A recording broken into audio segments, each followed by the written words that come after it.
Aislin could see the fortress of the north clinging to the mountainside outside the window. So they had arrived. She shivered and glanced at Sami, sitting just ahead of her on the sofa. She was staring silently out the window. They had barely spoken about what would come on their way here, only focused on Ero and the quiet days as the traders' wagons slowly made their way up north. She wanted to say something now, but Sami was watching the fortress so intently that she didn't dare to. Eru crept up to her, resting her head on her lap.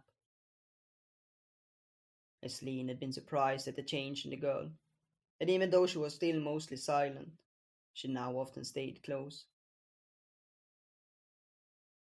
Terven had given them a place in one of the wagons, tying their horse to its side, and she could see the animal moving restlessly outside the window as the caravan stopped.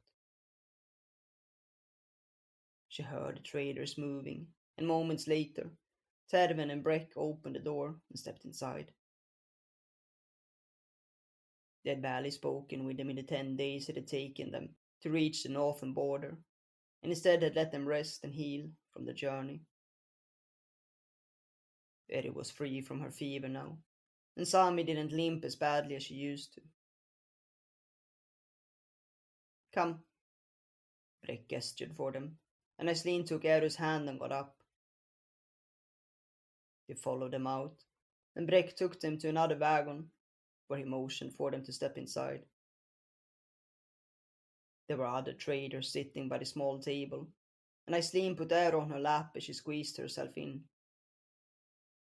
Sami sat down next to her, and Breck took the place by the end. This will not be like our usual stay, he began. The other traders glanced at them.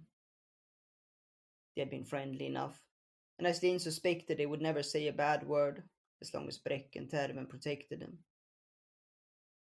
But she didn't know what they really thought about their company and the trouble they brought on their community.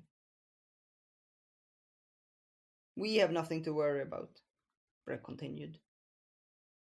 The lady of the pass will let us in, as she's always done.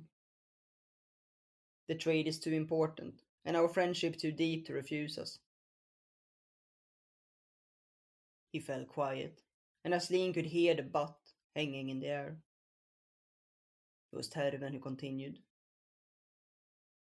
We do not know how she will react to our fellow travelers. She glanced at them and then continued. We know Sami is not welcome, due to the history of the lands, but you have always right to ask for passage. Breck nodded and turned to Aislin. They have taken in many a refugee from your lands, and I do not believe the child will pose a problem. He sighed. But we aren't sure what will let her accept someone from the Sarvan kingdom. The wagon fell silent, and Aislin glanced at Sami. Don't they have any ancient customs we can call on? One of the men asked. Aislin was surprised at the sudden kindness, and made a note to thank him later. Breck shook his head at his words.